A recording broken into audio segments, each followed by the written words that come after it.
vendu ce qu'on avait au pays. On s'en est oui, débarrassé. oui. On recommence une nouvelle vie. Et on vous explique que non, il faut rentrer dans 30 jours. En soi, on te demande juste de rentrer dans ton pays. C'est quoi le problème? Puisque tu abordes le sujet de Bruno Retailleau, on a l'impression que le monsieur a un problème particulier avec les étrangers. Il n'a pas de problème particulier. Il a la même vision politique un peu que Marine Le Pen. Donc pour eux, c'est l'immigration qui est la gangrène en France. J'ai reçu une dame Oui. d'origine ivoirienne, mon deuxième pays, Oui. 22 ans en France. J'ai été incapable de lui dire on peut faire ton dossier. Pourquoi? Parce qu'elle ne cochait aucune case. Est-ce que tu as une anecdote à nous partager par rapport à une star qui vient, la star et tout, mais qui a des problèmes de papier? Je ne vais pas les citer. Non, cite pas. Il y a des stars qui sont rentrées en Afrique, qui sont rentrées vivre en Afrique. Oui. Parce qu'ils ne pouvaient pas faire face aux problèmes de papier déjà. Il y a des stars qui ont voyagé avec les papiers des autres. Tu parles des beaux-ailleurs. Comment est-ce qu'un beau-ailleurs peut régulariser sa situation? Par Plume d'élite, le programme des éditions Argent Livre qui transforme votre rêve en réalité. En 28 jours, nous vous accompagnons pour écrire votre livre, puis nous assurons l'édition et la communication. Rejoignez-nous et partagez votre histoire avec le monde. Rendez-vous sur argentlivre.com. Le premier diplôme d'un étranger en France, ce sont ses papiers. Ça vient de toi, ça? C'est exact. Pourquoi tu dis ça? Parce que les papiers, c'est la base en Europe. Sans les papiers, je dis toujours, vous n'êtes pas là. Vous êtes là en esprit, mais vous n'êtes pas là. C'est aussi grave que ça? C'est grave parce qu'il y en a qui en meurent. Il y en a qui font des dépressions. Il y en a qui changent le cours de leur vie du tout au tout. Il y en a qui déchantent parce qu'ils sont venus en baigne. Ils sont venus en Europe pour s'en sortir. Ils sont venus ramasser l'oseille, cueillir des billets sur les arbres. Et une fois sur place, au lieu de se retrouver accueillis, à ramasser, on leur dit « tu n'as pas de papier ». Ils veulent monter, tu n'as pas de papier. Ils veulent descendre, tu n'as pas de papier. Ils veulent bouger, tu n'as pas de papier. Ils veulent respirer, tu n'as pas de papier. Alors oui, c'est important les papiers. Mais selon toi, pourquoi est-ce que c'est aussi, j'ai envie de dire, pourquoi c'est aussi important ici en Europe, alors qu'en Afrique, ce n'est pas vraiment un sujet sur lequel on s'attarde tant? C'est une question d'une gravité importante que tu soulèves, la Valais, parce que malheureusement, vous savez, les relations internationales, les jeux politiques ou la géopolitique fait que les relations nord-sud n'ont jamais été vraiment égalitaires. Parce que sinon, on ne comprend pas pourquoi les expatriés, déjà pourquoi on les appelle les expatriés une fois qu'ils sont chez nous. Quand ils arrivent, on déroule le tapis rouge. Ils habitent dans des beaux quartiers, ils ont des plus gros salaires parce qu'on suppose qu'ils sont très intelligents et très experts par rapport à nous. Et l'inverse n'est pas pareil. Parce qu'une fois que nous arrivons ici, on nous remet tous au même point, au même pied d'égalité. Le dénominateur, il est commun à tout le monde.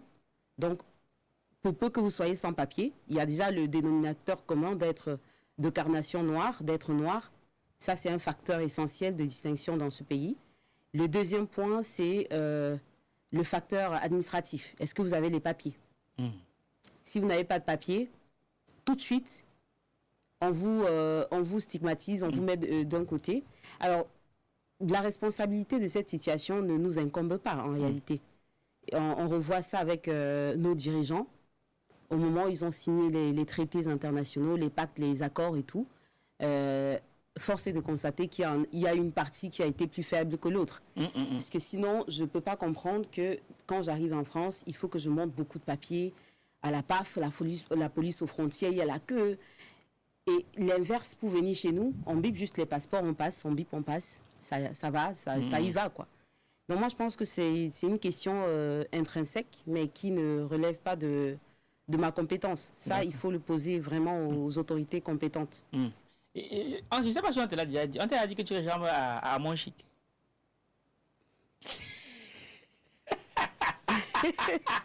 Non, mais il y en a qui me disent tu ressembles à mon chic. Oui. Il y en a qui viennent m'appeler Lady Sonia. Tu ressembles à Lady Sonia, qui m'appelle carrément Lady Sonia. Ah oui, quand même, là, il faut y aller.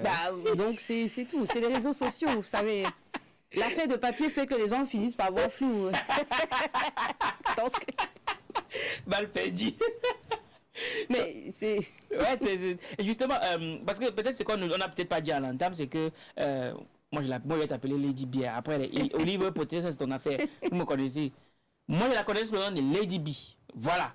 Et justement, Lady B est auteur d'un livre que je vous conseille vivement de lire, c'est le guide de l'étranger. Le guide de l'étranger, bref, au cours de nos échanges, vous aurez le temps de mesurer la pertinence de l'invité qu'on a aujourd'hui. En lisant ton livre d'entame déjà quand même, tu nous fais comprendre que tu as été, comment dire ça, tu as été victime, tu as eu à recevoir des OQTF et suite à ça, tu as eu tombé dans les pommes. C'est ça. Est-ce que tu peux nous... Déjà, avant d'arriver jusque-là, moi, tu es quelqu'un de très brillant, ça c'est connu, tout le Cameroun le connaît, tout le monde le sait. Merci. Mais comment tu te retrouves en France? Qu'est-ce qui s'est passé pour que je te retrouve en France? Bah, j'ai eu un visa, hein. J'ai eu un visa comme tout le monde, mais seulement j'ai eu le mauvais visa. Vous savez, quand on est du côté de l'Afrique, ce qui importe, c'est de décrocher le sésame, c'est d'avoir le visa. Et donc, j'ai eu le visa pour... j'avais indiqué à l'époque, hein, maintenant, il est trop tard pour contourner la chose. Hein. Je venais normalement pour une mission professionnelle. Oui. Par contre, j'avais obtenu un visa visiteur. Première confusion. Nous le faisons tous. On vient parce que des fois, on vient rester, mais on obtient le visa visiteur, alors qu'on vient s'installer durablement. Donc, j'étais dans cette confusion. Si tu permets, oui. Vraiment, si tu permets, j'aime pas couper quand il y a des interventions. Visa visiteur, tu le savais quand tu prenais ou alors, pourquoi visa visiteur tu as choisi? Bah, tout simplement parce que je n'y comprenais pas grand-chose à la matière du droit des étrangers. En Afrique, on veut le visa. Oui. En Afrique, on ne va pas trouver des gens dans les rues en train de dire « Mon oncle a eu le visa long séjour pour aller en France, ma cousine a eu un visa court séjour. » On dit « Mon frère a eu un visa. » Oui, c'est vrai. Oui. Tout court. Oui, on n'a pas ces notions. Oui. Ouais, c'est pour ça que dans ce guide, à l'entame, je précise que votre projet doit coller, mais de façon assez serrée, de façon assez, je sais pas, linéaire, parallèle à votre projet. Vous partez en Europe faire quoi? Parce que c'est le début du commencement des problèmes, comme on dit dans mon pays. Parce que vous vous trompez sur la nature du visa que vous demandez, vous rencontrez les problèmes dès la descente de l'avion. Ah oui. Ben oui, parce que si vous venez visiter, on vous contrôle à la PAF. Vous venez faire quoi? Ah oui, je viens poursuivre mes études, j'ai été retenu à Paris-Saclay pour faire ma... Ah non, c'est pas le bon visa. On ne vous laisse même pas passer. Ah oui. Il faut rentrer avec un visa long séjour qui porte la mention étudiant. Si vous venez entreprendre, il faut un visa long séjour qui porte la mention entrepreneur, investisseur, visa pour soins, visa long séjour visiteur. Lorsque vous souhaitez visiter sur la durée, il y a des visas long séjour sur 1 an. Beaucoup ne le savent pas. Tout le monde demande le visa de type C, de 3 mois. Oh non, je vais pour 1 mois, pour 2 semaines, alors qu'on sait pertinemment qu'on s'en va pour 6 mois. On ne va plus revenir. La preuve, quand on voyage, on a tout vidé dans la maison. Tout à fait. Donc, ouais, c'est vrai, hein, c'est vrai. Et dès qu'on arrive, le lendemain, on déchante. C'est ce qui m'est arrivé. Je venais, pas pour rester, très honnêtement, mais coup de foudre. J'ai rencontré l'amour. Je me suis dit, je me permets. Je me suis dit, la libre circulation des biens et des personnes. Donc, mon mari m'a convaincu. On n'était pas en capacité de s'éloigner l'un de l'autre à ce moment-là. Donc, on a décidé de prendre le risque de rester. J'avais encore 2 mois de visa qui couraient. Et donc, on a essayé de faire des choses correctement. On a essayé d'être honnête. On a essayé d'être le plus sincère possible. Sauf qu'en matière de loi, il ne s'agit pas de sincérité. Il s'agit de respecter le droit positif en vigueur. Tout simplement. Il ne s'agit pas de vous montrer honnête, très religieux, très pieux. Respectez la loi. Et c'est ce qui m'a manqué à l'époque. Ah oui. Et parce que j'étais extrêmement honnête, je n'avais pas pensé, je vivais avec mon homme. Ce n'était pas pour tourner la preuve. Aujourd'hui, près d'une dizaine d'années après, on est toujours mariés. Mais je n'avais pas compris la France. Je n'avais pas pris le temps de comprendre le législateur. Qu'est-ce qu'on attend des étrangers ici? Et donc, je me suis trompée, on s'est paxé, on a été déposer les papiers, j'ai fait un dossier avec ma marraine, paix à son âme, pour expliquer mon parcours professionnel, ma situation familiale. On a fait des captures d'écran à la préfecture pour montrer comment on a commencé à se parler. On a fait peut-être 10 captures d'écran sur nos premières conversations. J'ai été transparente, j'ai expliqué. Je l'aime énormément et je crois qu'il m'aime aussi. Quand j'y pense, je me dis, mais aujourd'hui, il y en a qui font les mêmes erreurs. Hein. Donc, on a essayé d'être sincère. Mais... Sauf que on ne remplissait aucun critère pour avoir droit à un titre de séjour à ce moment-là. Simplement. Donc,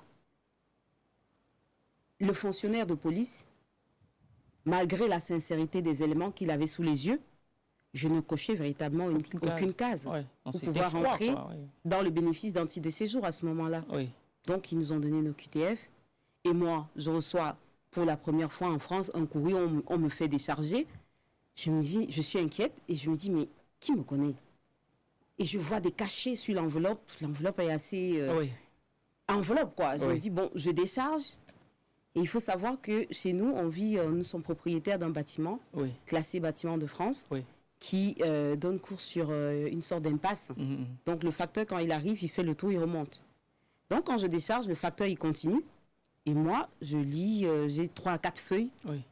On me dit, considérant l'intéressé prétend être de nationalité, tac, l'intéressé serait venu.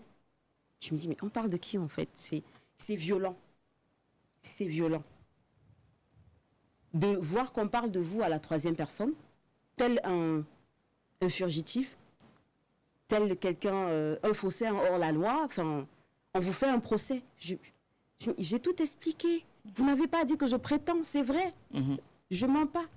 L'intéressé prétend, ben, l'intéressé n'a pas de véritable attache en France, mais je vous dis que je suis paxée, j'ai mon chéri, je vous ai envoyé tout. Mais l'intéressé prétend, et à la fin, ce qui m'a tué, alors, l'intéressé a 30 jours pour quitter le territoire. Là, j'étais pas prête. J'étais vraiment pas prête. Là, mes forces m'ont lâché. J'ai senti, j'ai vu le noir arriver. Je me suis sentie partir, en fait. En fait, je partais à la renverse. Et là, trou noir. Mais c'est quoi le plus choquant? En soi, on te demande juste de rentrer dans ton pays. C'est quoi le problème? Alors, le problème, c'est que on commence la construction d'une vie de façon assez terre à terre. On est benguiste. Il faut expliquer. On est un beng. On est déjà un beng. On a vendu ce qu'on avait au pays. On s'en est débarrassé. On recommence une nouvelle vie. On a quelqu'un. On se dit, on a un Français, c'est l'assurance. On avance sereinement. On ne pense pas qu'il peut y avoir un obstacle. On se dit, ça y est, tout est bouclé, c'est fini. Je fais ma vie, on fait notre vie. On avait des projets. On va aller en vacances ici. On ira en Afrique peut-être dans 2 ans pour qu'il découvre mon pays. Au-delà des papillons dans le ventre, on avait des projets réels. On devait aller au Sénégal, visiter, parce que lui, il avait déjà été au Sénégal. Enfin, mais quand vous coupe court comme ça, que vont dire les gens qui vous connaissent au pays? Vous pensez, mais on va me rapatrier 30 jours. C'est cette violence, en fait. Ce choc, on n'y est pas préparé. Donc, il y a tout ça qui défile en quelques secondes dans la tête. C'est une fraction de seconde, on se dit. Parce que quand on arrive, on se dit, on est en beng, on va faire sa vie. On se projette, on se voit riche, hein, on est benguiste. On va descendre au pays tout bien parfumé. Bien sûr, bien sûr. Et on vous explique que non, il faut rentrer dans 30 jours. 30 jours. C'était trop. Donc je me réveille sur la civière à l'hôpital, le SAMU est passé. Et tout le monde, je vois les têtes des petites mamies à l'époque. Mais qu'est-ce qu'il y a, Diane? Mais qu'est-ce qui s'est passé? Avec tous mes papiers sur moi. Et moi, au sol, hein, comme dans un film, hein, avec les têtes penchées. Et là, quelque chose s'est passé en moi, en fait. Quelque chose s'est brisé. Il y a une violence. C'était un traumatisme que je ne pouvais pas décrire. Je n'avais pas la force de pleurer. J'étais paniquée. J'avais peur. J'étais perdue. En fait, c'est un sentiment, tant que vous ne le vivez pas, vous ne pouvez pas savoir. C'est comme on dit, tant que vous n'avez pas été sans papier, vous ne pouvez pas savoir ce que c'est que d'être sans papier. Vous ne pouvez pas savoir la boule au ventre. Comment le cœur se coupe, comme on dit, et tombe dans le ventre quand vous entendez les sirènes passer tout court. C'est aussi que ce soit les sirènes du SAMU ou de la police, peu importe. Dès que vous entendez bim, bam, on se dit c'est pour moi qui passe. Ah oui, hein. Ah, ils viennent me chercher. Ils m'ont localisé. La panique que vous ressentez, dans les couloirs du métro, lorsque vous finissez de passer les correspondances, que vous arrivez, vous voyez 4 mecs de la RATP, tout en noir vêtus.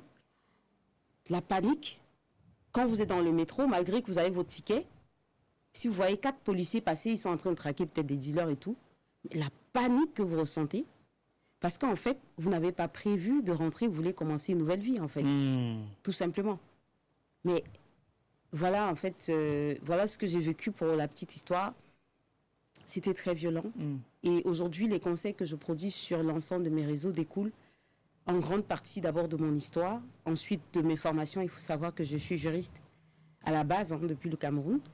Et non, j'ai la maîtrise des fondamentaux du droit des étrangers désormais, puisque je me suis spécialisée dans une université française sur cette question-là. Mais avant d'y arriver, j'ai connu des vers et des pas mûrs. Parce que quand j'ai fini, pour me régulariser, c'était pas facile. Donc on a été voir un des grands avocats de Toulouse. C'est le passé, c'est mon histoire. Donc il s'appelait Maître Brel, Julien Brel. Et il nous a reçus 5 minutes debout. Donc il y avait mon époux, ma marraine qui était témoin de mon mariage et moi. On était debout. Et c'est pour ça qu'aujourd'hui, toute personne qui me sollicite, physiquement ou au téléphone, je prends le temps. Parce qu'à ce moment, j'ai été aussi blessée parce qu'il n'y avait pas le temps. J'avais beaucoup de questions à poser. Ouais. J'avais envie de comprendre. J'avais envie de savoir exactement. Je savais que je n'aurais pas dû me maintenir sans papier. Mais je me disais, comme j'avais raison, j'avais mes raisons, je devais les expliquer tout simplement. 5 minutes, je n'ai pas eu le temps de poser des questions à ce monsieur que je trouvais à cet instant comme un salvateur. Donc il nous a juste dit, alors, oui, c'est monsieur et madame Pot, oui, vous comptez l'épouser ? Bah, il faut le faire, sinon, là, il n'y a pas de place en centre de rétention. Bon, elle est assignée à résidence, mais bon, et si vous l'épousez, si vous voulez bien, si vous aimez, comme vous dites, vous l'épousez, et puis on va renvoyer l'acte de mariage à la préfecture comme élément nouveau, parce que ça fait quand même 8 mois que vous vivez ensemble. Et voilà, d'accord, monsieur, dame, ok, vous faites ça, vous me revenez, d'accord ? Ok, bonne journée, au revoir. Donc c'était expéditif, quoi. On ne s'est pas assis. Je suis restée sur ma faim. J'avais la boule au ventre, j'étais en colère. C'est violent, en fait. Donc, après, on est reparti, donc on a fait ce qu'il fallait faire. Donc, on s'est mariés, on a renvoyé l'acte de mariage. Et par la suite, je devais accueillir un frère à Paris, mon petit frère, qui est ingénieur process. Et donc, quand je suis venue l'accueillir, eh bien, les gendarmes sont repassés, comme ils sont repassés quand on s'est paxé, pour contrôler la communauté de vie. C'est légal, par contre, ça, c'est légal. Ah oui, donc il y a vraiment ce contrôle-là. Oui, il y a des contrôles qui se font à Paris, c'est juste que c'est pas... On va contrôler qui et puis laisser qui sur toutes les demandes. Donc, mais il y avait ce contrôle. Il faut savoir, les gendarmes sont passés chez nous au moins 7 fois. Oui. C'est de l'acharnement. Non, mais quand je me suis paxée, ils sont venus. Ils ont touché les lits, ils ont été dans la salle de bain, dans les toilettes, voir les affaires à madame.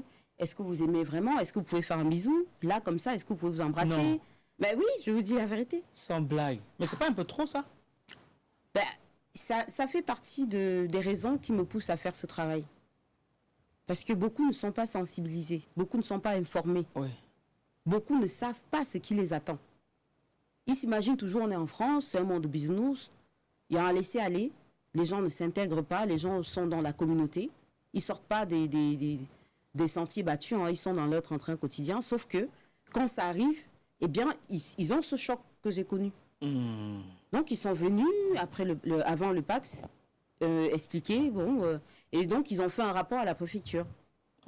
Ah oui. Déjà, oui, mais bien sûr, ils font un rapport pour dire ce qu'ils pensent de la communauté de vie. Donc, je pense qu'ils avaient fait le bon rapport, quand même. Ils avaient fait le bon rapport, mais ce qui a gâché mon dossier à 2 points, j'avais une copine à Nantes qui était dans la même situation que moi, arrivée 2 à 3 ans plus tôt, qui me dit, mais écoute Lydie, moi, au bout de 8 mois, j'étais paxée, on m'a donné mes papiers. Et c'est pour ça que je mets un point d'honneur. N'écoutez jamais les personnes qui ne sont pas formées. Fussent-elles vos parents. vos sœurs, vos frères, ils veulent votre bien, ça c'est sûr. Mais seulement, ils ne sont pas formés. Ils n'ont pas les fondamentaux, ils n'ont pas la pédagogie pour ces choses-là. Donc ma copine me dit, vas-y, tu as 8 mois de Pax.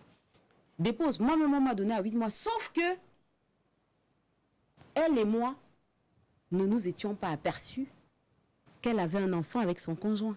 Moi, j'en avais pas. Ça change tout. Ça change tout. Donc, j'ai déposé parce qu'elle me l'avait dit. Donc, j'ai déposé parce que ma marraine, le jour de mon anniversaire, le 9 novembre, elle me dit, bah, j'ai besoin que tu... Elle m'offre un CDI, en fait. Et donc, je lui explique que je n'ai pas de papier. Elle me dit, comment ça, tu n'as pas de papier? Il y a notre vidéo sur YouTube, avec elle encore à l'époque. Elle n'était pas encore décédée. Donc, elle raconte aussi mon histoire. Hein. Elle me dit, mais comment ça, tu n'as pas de papier? Tu es bien juriste? Tu es sûr que tout va bien? Tu es recherché? Il faut savoir de la ville où j'étais. Les gens n'étaient pas au courant forcément de toutes ces histoires. Ouais. Les Français ne sont pas au fait de tout ce que vous vivez. Et pas que les Français. Hein. Il y a beaucoup de gens qui ne comprennent pas. Sans papier, bon oui, mais bon, c'est les migrants en fait. Ils sont venus profiter de la France. En fait, ils ne comprennent pas les détails de ces choses-là. Et ma marraine me dit, mais tu es bien juriste? Je dis oui. Mais c'est quoi le problème? Mais tu ne peux pas travailler, mais pourquoi? Il faut lui expliquer, il faut prendre le temps pour dire, je n'ai pas l'autorisation de travailler. Mais tu as bien des diplômes. Ouais. Il faut encore qu'on t'autorise à travailler. Mais c'était ça, tous les jours. Donc, il faut savoir, j'étais bénévole dans 4 associations en même temps.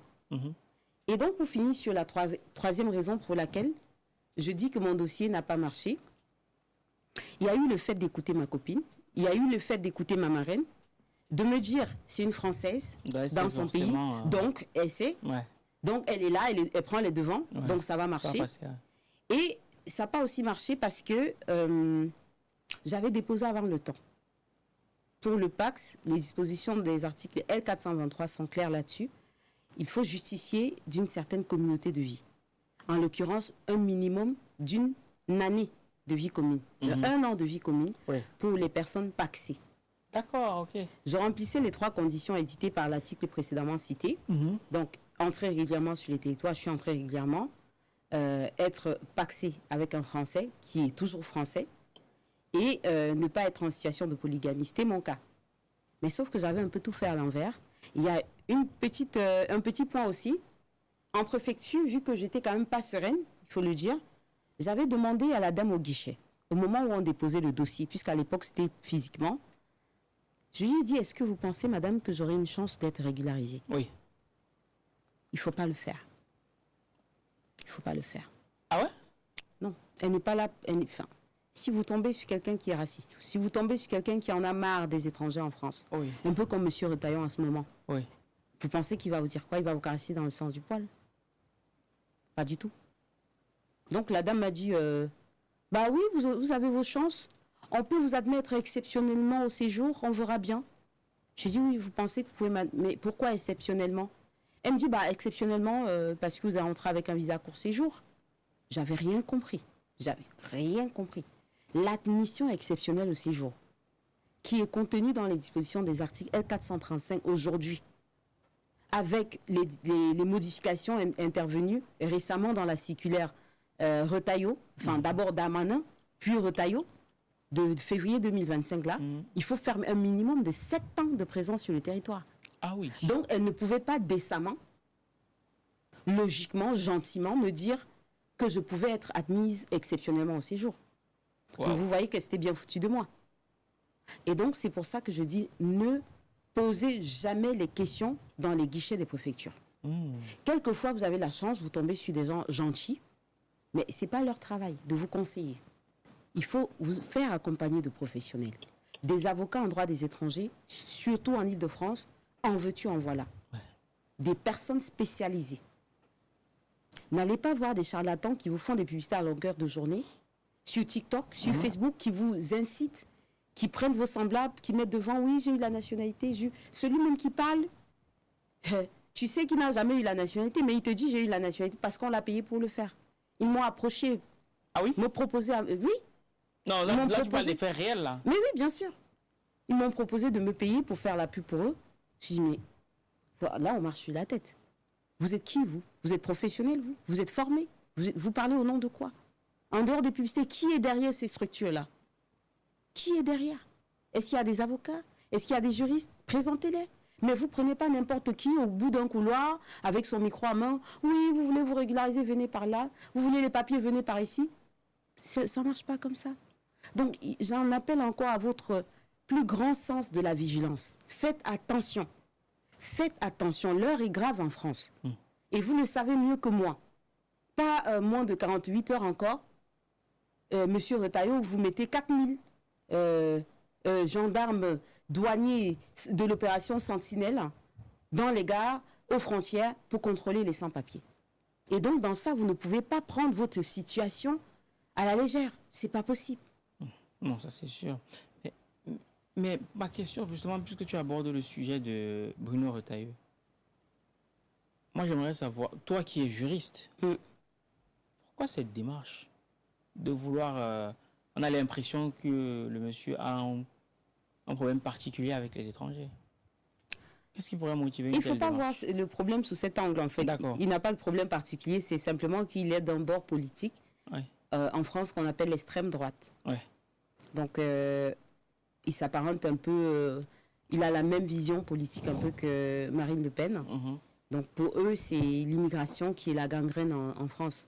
Donc, pour eux, ils rêvent d'une France sans migrants, sans étrangers, vraiment en autarcie. Je ne sais pas à quoi ça ressemblerait, surtout pour moi qui suis dans la santé. Mais bon, oui, je te laisse dire. Ce n'est même pas possible, ce n'est plus possible. Malheureusement pour eux, j'ai envie de leur dire, c'est trop tard. C'est trop tard.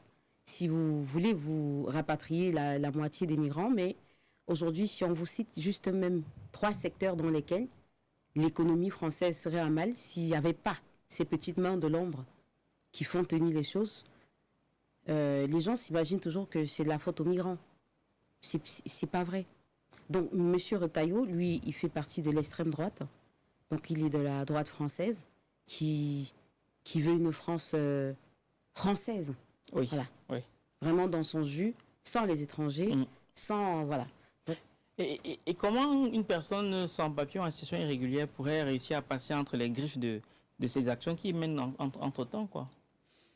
Alors, passer entre les griffes, c'est un bien grand mot, hein, parce que après, c'est à la chance comme à la chance. Vous savez, j'ai reçu des gens en rendez-vous qui se sont fait contrôler au lendemain de la fin de leur visa visiteur. J'ai reçu des personnes qui se sont fait contrôler au bout de 15 ans. J'ai reçu qui, au bout de 22 ans, n'ont jamais rencontré de contrôle de police. Vous voyez? Donc, c'est aussi peut-être une question de chance, très clairement. Maintenant, que faire pour passer entre les mailles du filet? Il faut consulter, savoir où vous en êtes, administrativement parlant, faire des check-ups administratifs. N'attendez pas d'être malade pour consulter. C'est-à-dire, aller au-devant des avocats. Consulter. Demandez ma situation. Je suis arrivée il y a 3 ans, il y a 2 ans, il y a 6 mois.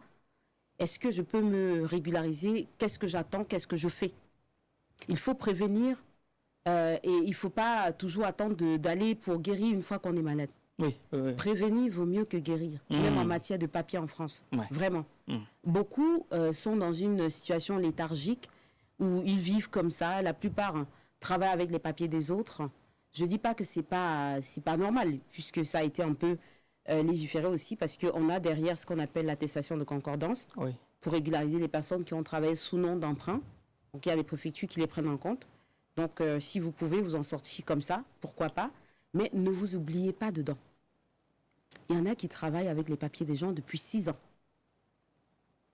Tu fais bien de parler de l'histoire des papiers. Mais tu fais bien de parler de l'histoire des papiers parce que j'ai une petite anecdote à te partager tout à l'heure. Parce que toi, en tant que juriste, j'aimerais avoir ton avis là-dessus. Bonjour ma personne personnelle, j'espère que tu vas bien, qu'il t'arrivera des choses bien. Tu vois, on n'avait même pas encore commencé. Donc tu as compris que c'est du lourd qui est devant nous là. Bref, nouvel invité, nouveau décor, nouvel épisode. Tu l'auras bien compris, on parlera aujourd'hui des challenges, des galères, des défis auxquels les personnes en situation irrégulière font face en France. Et pour cause, on a une experte sur le sujet. Elle a fait de ça son cheval de bataille. Tu vois qu'il y a toute une histoire derrière. Parce que moi, je voulais justement, c'est la question que je m'apprêtais à te poser, mais tu as eu le temps de développer. C'était comment est-ce qu'on fait pour arriver maintenant à défendre une cause comme celle-là. Donc maintenant, je pense qu'on comprend mieux. Donc, je rappelle, son livre est là. Mon peuple, pays, faute de connaissances. Voilà le livre. Ça ne coûte pas grand-chose. On vous met dans le premier commentaire de la vidéo. Et puis, je peux donner le numéro même. Il y a un numéro à contacter. Pour ceux qui ne vont pas vouloir arriver jusqu'à la fin de la vidéo, plus 33 619 512 990. L'autre numéro, plus 236 657 119 729. Si vous ne le trouvez pas, allez vous chercher l'association LBI Solidarité. On a tous un ami, une soeur, une cousine, dont la situation n'est pas très claire. On vous a donné tout. Contactez-le dans ce numéro-là, il y aura la solution.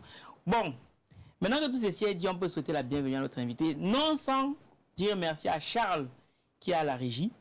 C'est important. Bonjour Lady. Bonjour Valère. Alors, en tout cas, c'est un plaisir renouvelé de te retrouver là, ici, aujourd'hui. Ta caméra, là, pour ceux qui te découvrent aujourd'hui, qui es-tu? Alors, c'est toujours une question un peu difficile à répondre. Surtout pour quelqu'un comme toi. En fait, moi, j'ai plusieurs casquettes. Honnêtement, je suis multipotentielle. Aujourd'hui, j'ai fait tout plein de choses dans ma petite vie qui n'est pas encore terminée et que j'espère pouvoir avoir beaucoup de temps encore dans cette vie-là. En fait, il faut savoir que moi, c'est Olive Pot, de mon nom de jeune fille, Olive Meyupo. Et donc, je suis une jeune femme africaine arrivée en France il y a une dizaine d'années, donc en 2016, et qui suis tombée dans les mailles du filet. Donc, j'ai fait 9 mois sans papier, environ 9 mois sans papier. Donc, j'arrive en mars 2016 et en février 2017, j'ai le premier récépissé entre les mains, sachant que j'ai un visa de 3 mois quand même. Et ça n'a pas été facile pour moi. Je vous assure, c'était pas facile du tout. Vous savez ce que c'est. La plupart d'entre vous, même les Français, ne faites pas genre. Vous aussi, vous avez été sans papier. Donc, permettez-moi... Comment ça? La plupart a été sans papier. La plupart de quoi? Ah oui, des étrangers en France. Ok, oui, ok. Parce que quand tu expliques, on dit, oh, mais pourquoi elle dit ça c'est pas bien de dire que tu as été sans papier. Franchement, ça t'honore pas. Lady, on ne dit pas ça. Non, je le dis parce que c'est la réalité. C'est ma réalité. C'est ma vérité. C'est mon histoire. Je ne vais pas la changer. Je ne vais pas la biaiser. Je suis entière avec vous. Donc, j'ai été sans papier. Et comme on dit, je suis chrétienne et tout ce que Dieu fait est bon. Toute chose concourt au bien de ceux qui l'aiment et ceux qui croient en lui. À l'époque, j'en ai tellement souffert. J'étais plus jeune. Je n'avais pas le recul nécessaire que j'ai aujourd'hui pour mieux appréhender les choses. Donc, c'était violent.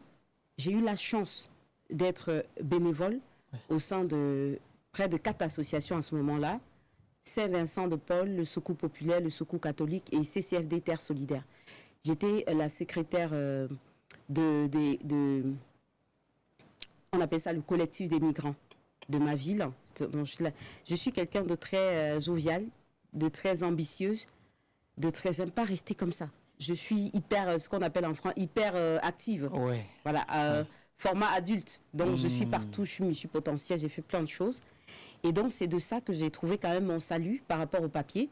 Parce que non seulement j'étais conjointe de Français, mais j'avais toute cette bande de mamies là derrière moi qui me soutenait, qui m'aimait, parce qu'avec elle, j'étais comme une boule de soleil, quoi. J'étais vraiment énergétique, solaire, j'étais joviale, j'apportais quelque chose en plus. D'ailleurs, il y a notre vidéo sur YouTube. Oui. Notre secret pour les papiers à coup sûr avec ma marraine, paix à son âme. Oui, je sais que tu en parles aussi dans le livre. Oui, donc elle est décédée en mars 2023, de suite d'un cancer. Elle fumait beaucoup très jeune. Et elle a été directrice des hôpitaux PHP de Paris à l'époque. Donc c'était une intellectuelle aussi. On s'est bien rencontrés. Et je l'appelais affectueusement ma marraine. Donc lors d'un séjour chez moi, on a eu l'idée de faire cette vidéo-là qui va rester. Et donc, partant de ça, elle a voulu que je lui ai dit, je souhaite travailler en association, surtout une association où il y a des étrangers. Parce que suite à mon histoire, je voulais comprendre. Le mien était tellement... Mon parcours, en fait, le mien était tellement violent. J'étais curieuse de savoir comment font ces autres qui viennent par la mer, par le désert. Comment est-ce qu'ils s'en sortent? Et je lui ai dit, je veux travailler avec les associations. Bon, je veux travailler. Je n'avais pas l'occasion d'être aussi recrutée puisque j'avais déposé les dossiers en diminuant mes diplômes pour faire serveuse dans les restaurants. On ne m'avait pas prise. Donc, la plus honnête a dit, mais vous vous rendez compte, si je la prends, j'aurai plus de clients, moi. Franchement, elle expliquait ça vraiment à voix basse à ma marraine à l'époque. Comment ça, tu n'aurais plus des clients? Ah, la couleur de peau. Ah oui. C'est assez rare. C'est assez rare. À Paris, c'est un peu plus décomplexé. Je parle bien de ma ville, une ville très retirée. Ah, où j'étais ok. la seule noire. Ok. Par mois, on pouvait voir deux, trois noirs passer. C'était des livreurs de la poste. Voilà. On parle de quelle année à peu près là? En quelle 2016. année? Dans mon oui, c'est petit pas si bled. loin que ça. Oui, dans mon petit bled de l'époque. Et est-ce que selon toi ça a changé? Pas beaucoup. Pas beaucoup. Il y a un peu plus de noirs, Ouais. d'étrangers, mais pas beaucoup. D'accord. Par rapport à avant. J'aimerais partager avec toi une anecdote. C'est assez fou. Puisque c'est toi qui m'as un peu tendu la perche des gens qui prennent les papiers d'autres personnes pour travailler. Donc c'est une anecdote d'une connaissance, hein, je ne vais pas citer son nom, qui, je vais quand même donner le pays, il est ivoirien. Donc c'est un ami ivoirien qui avait tous ses papiers. Et donc il a un autre ami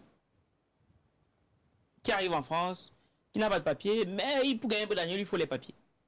Donc le gars, il prend ses papiers à lui, qu'il prête à son ami.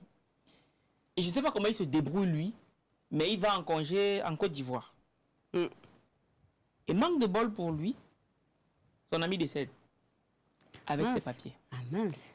Donc il est enregistré comme décédé. Et il est en Côte d'Ivoire. Bon, je l'ai dit. Comment on gère les gens de cette situation-là? C'est le voleur volé. Oui, tout à fait, c'est ça. En fait, j'ai eu un rendez-vous dans ce sens-là, mais pas exactement pareil. C'est quelqu'un qui a emprunté ses papiers, qui allait se poser au pays, et son frère ici a été volé. On a volé les papiers, c'est pas Non, il est allé voler avec ses papiers. Ah merde. Et donc la police est à ses trousses. Voilà. Ah, oui, ok. Donc on a arrêté finalement on a arrêté le frère, lui étant en Afrique. Oui.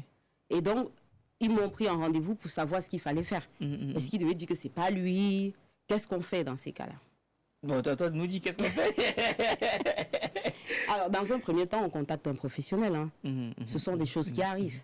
Même si, dans ce sens-là, il y a parfois des vides du législateur, il y a parfois des paradoxes législatifs qui font que, on reste dans une confusion.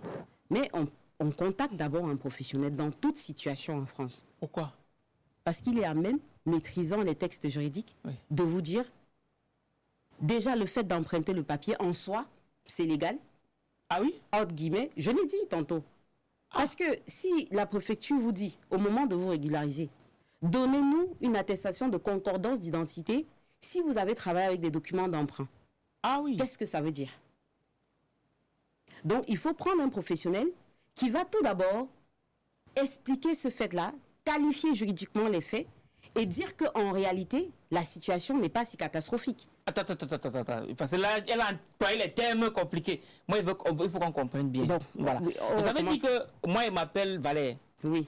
Je peux utiliser les papiers de Charles qui est à la régie pour aller travailler. C'est possible ou pas? Je dis c'est possible, mais ça reste délicat. Tout ça est bien cadré. Parce que je ne vais pas expliquer ici que non, allez emprunter les papiers des gens, parce qu'il y a des gens aussi qui se font pincer pour ça. Dans toute chose, il faut garder la mesure. C'est très cadré tout ça. Si vous voulez travailler les papiers de quelqu'un, quel est le contexte?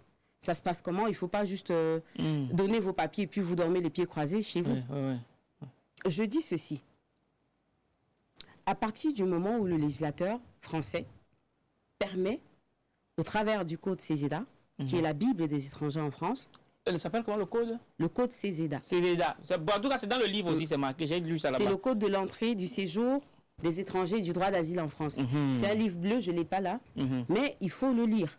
Et ce livre, c'est un petit condensé de ce code. Parce que ça vous parle de 10 étapes clés pour réussir en un an en France. Comme moi. D'accord? Depuis le projet de voyage au pays jusqu'à l'arrivée sur le territoire en France. Quand vous arrivez, qu'est-ce qu'on fait? Et si on demandait l'asile, qu'est-ce qui nous attend? Qu'est-ce que l'asile? Quelles sont les formes de protection? Quelles sont les formes de procédure? Qu'est-ce que? Et si on partait sur un titre de séjour, quels sont les différents types de titres de séjour? Et si on demande la nationalité, comment la voir du premier coup? Quelles sont les conditions pour la naturalisation par décret, par déclaration? Est-ce que je suis en parfaite cohérence avec les dispositions de l'article 21 du Code civil français? Est-ce qu'on se pose les bonnes questions? Ce livre retrace tout ça. Et si on est à l'article d'un départ imminent, si on s'est fait choper, si on s'est fait contrôler, on a une OQTF sans délai, qu'est-ce que c'est? Pourquoi à moi on me dit 48 heures pour partir? Pourquoi à lui on a dit 30 jours pour partir? Et si je suis placé en centre de rétention, quels sont mes droits? Qu'est-ce que je fais? Et si je suis assigné à résidence, qu'est-ce que c'est? Tout est là. au moment du rapatriement, quels sont encore mes droits? Oui. Si je me retrouve au pays, quels sont encore mes droits en fonction de ma situation? Si j'ai laissé les enfants en France, qu'est-ce que je fais? Est-ce que j'ai droit à un visa retour? Dans quelle situation? Donc, ça, c'est vraiment un condensé du CESEDA. Et donc, j'étais pour chuter sur la question, pour dire que, en fait, à partir du moment où le législateur laisse entendre, même de manière sous-jacente, même de manière officieuse, que la préfecture peut régulariser quelqu'un qui a travaillé avec des documents d'emprunt, eh bien, ça veut dire que quelqu'un peut travailler avec des documents d'emprunt. C'est juste ce qu'on appelle le syllogisme socratique. Donc, du coup, des gens souvent... il faut que ce soit quand même un minimum encadré. Très, très cadré. Donc, n'allez pas commencer à donner vos papiers pour travailler. Lady n'a pas dit ça. Non. Lady, moi, je fais juste l'effet... Comment on appelle ça en philosophie? Tous les hommes dansent. Je suis un homme, donc je danse. C'est ça, c'est le syllogisme socratique, ça. C'est l'effet de suite, la suite logique. Voilà. Et je sais aussi, dans ton livre, il y a un truc qui m'a beaucoup interpellé. Tu dis qu'il ne faut jamais signer un papier qu'on ne comprend pas. Tu le dis entre autres. Bon, il arrive souvent, moi j'ai vu dans les films, souvent, il arrive souvent que, on te prend peut-être, je sais pas, un suspect ou peu importe, on te chope, et puis on t'amène à la gendarmerie, au commissariat, et boum, on te donne des papiers qu'il faut signer, on te met à la pression. Et parce qu'on a peur, par pression, on se retrouve en train de signer. Bon, est-ce que je dois comprendre par là que, imaginons quelqu'un qui est sans papier, on le chope dans la rue, un peu comme ça s'est fait aujourd'hui à la gare du Nord, on le chope, boum, on l'amène au commissariat ou dans un centre de rétention, ou peu importe, on lui sort un papier, on lui dit, bon, il faut signer ici parce que. Comment il se comporte? Il ne signe pas, il fait quoi? Il t'appelle? Comment ça se passe? Il demande à parler à son avocat avant. Il n'en a pas. Il peut lui être commis un avocat d'office. Mais est-ce qu'on peut vraiment faire confiance aux avocats commis d'office? Alors, je suis juriste, attention. Oui, bien sûr. Je suis peut-être appelée, si Dieu le veut, à être avocate aussi. Mais avocate commis d'office, je ne sais pas. L'avocat commis d'office, c'est un avocat. Attention, c'est un avocat qui est disponible pour vous à ce moment-là. Donc, le plus important, c'est d'avoir un avocat qui serait là pour vous, qui serait là disponible pour vous défendre. Donc, il faut demander à avoir votre avocat. Il faut rester zen. Il ne faut pas vous laisser aller à la violence, même verbale. Ce n'est pas nécessaire. Et comme je l'ai dit dans le livre, ne commencez pas à faire le cinéma. On vous tombe dans les pommes, on se tombe, on se laisse tomber, on se relève, on pleure, on s'arrête. Non, pas de cinéma, vous n'êtes pas acteur, pas de ça. Vous restez zen, vous restez calme, vous restez tranquille. Parce que plus vous redonnez du fil à retordre aux gendarmes, aux officiers ou aux dépositaires de l'autorité, plus ça va se compliquer pour vous. Tout ce qu'ils vous demandent, ils font leur travail, c'est de coopérer, de rester juste. Pas coopérer en signant, bien sûr, ce que vous ne comprenez pas. Vous restez zen, vous dites, monsieur, excusez-moi, je connais quand même mes droits, sans vouloir vous manquer de respect. J'ai un avocat, si vous permettez que je puisse l'appeler, ou si vous pouvez l'appeler, vous pouvez retrouver son numéro sur Google. Comme ça, je lui demanderai si je peux signer ou pas. Je ne peux pas signer, ou alors, je ne sais pas lire. Si je lis, j'y comprends pas grand-chose. Est-ce que vous permettez quand même que je puisse demander l'avis de mon avocat? C'est tout, simplement. Il n'y a pas de raison que ça se passe mal à ce moment-là. En général, ça dégénère quand vous aussi, vous venez fort. Et comme ils ont les moyens pour, vous êtes seul contre 3-4 personnes en général. Donc, la solution, vous demandez gentiment à parler à votre avocat. Et s'ils ne veulent pas, vous signez rien du tout. Il y a quand même des caméras et tout. On est dans des bureaux, on est en France. Oui, au moins ça c'est clair. Et il y a plusieurs cas de figure. Mais avant d'aller sur ces cas de figure-là, j'aimerais savoir, c'est quoi, puisque j'imagine que tu en rencontres beaucoup en offre, tu me laissais comprendre que très souvent chez nous, on ne sait pas, on n'anticipe pas le problème. En général, on doit faire appel à toi quand c'est à cuit.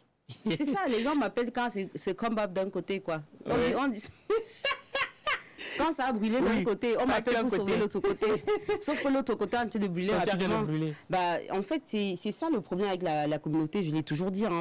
Depuis les interviews de 2021, je le dis sans cesse, c'est que la communauté a du mal à payer le service. Vraiment, chez nous, on ne sait pas payer le service. C'est rare de voir quelqu'un se lever, aller payer quelqu'un qui fait dans la décoration d'intérieur. Payer pour venir arranger, conseiller le type de rideau qui va Ah avec oui, le oui, mur. oui, oui, On oui. ne sait pas faire. Mon frère, tu jettes l'argent par les fenêtres. C'est ça, Comment exactement ça. tu fais ça comment? Donc, comment tu te lèves, tu peux avoir un avocat alors que tu n'as pas de problème, mon frère? Ben oui. Tu n'as pas payé la femme là. Alors que tu Juste pas pour le problème. poser les questions, comment? Erreur. Erreur. Et ça, très, très régulièrement, c'est fatal. Comment ça? Parce que je vais prendre un cas de figure. J'ai reçu un étudiant ce mois-ci. J'en reçois très, très, très régulièrement des étudiants qui sont dans un carrefour où ils sont complètement perdus à la ramasse. Ils savent, ce sont des jeunes, Ouais. donc ils ne savent pas. En général, papa a toujours tenu la main, la maman a tenu d'un côté. Une fois en France, ils sont abandonnés à eux-mêmes et c'est chaud. Donc, lui, il n'arrive pas à renouveler son titre de séjour. Il dépose le nécessaire à la nef. Il ne sait pas qu'il faut relancer. La plupart se trompent. Donc, elle va à la préfecture pour renouveler, alors que les textes sont clairs. Il faut toujours lire le site service public. Les textes sont clairs, les sites sont clairs. Pour les étudiants, si vous faites un tour, ne serait-ce que sur le site de votre préfecture à vous, il vous est mentionné. Pour les régularisations de plein droit, faites ceci. Pour les premières demandes à titre familial, faites cela. Pour les étudiants, cliquez ici. L'étudiant ne clique pas. Il va faire la queue à la préfecture tous les jours pour se voir le portail de la préfecture fermé. Ah oui. Parce qu'il faut rentrer avec un rendez-vous. Alors qu'il lui aurait été facile d'aller sur la nef. Donc, ce qui fait que finalement, il arrive sur la nef en retard. Il a 2 mois pour renouveler son titre de séjour. 4 à 2 mois. Donc, il arrive, il reste 1 semaine. C'est un camarade qui dit, mais c'est la nef, j'ai renouvelé sur la nef. À ce moment, il est loin des avocats. Il ne sait pas qu'il y a un professionnel en droit des étrangers. Ouais. Donc, il court sur la nef, il a 1 semaine, il dépose le dossier de renouvellement, il met tout ce qu'il faut, puisqu'il est étudiant. Mais puisqu'il a déposé en retard, il a une attestation de dépôt, l'instructeur prend son temps.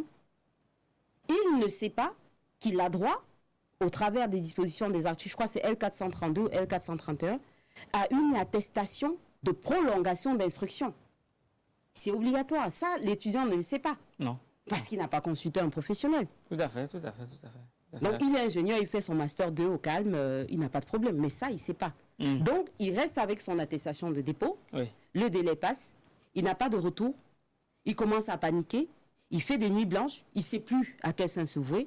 Et au détour, dans sa page habituelle, quotidien sur TikTok, il va tomber sur le live de Lady qui dit « Faites attention, consultez, sortez les étudiants, faites pas ci. » Et il se dit « Je vais quand même prendre mes derniers sous qui me restent pour qu'elle me dise la vérité. » quoi. Elle semble s'y connaître. Et à ce moment-là, qu'est-ce qu'il fait? Il m'appelle quand c'est cuit d'un côté.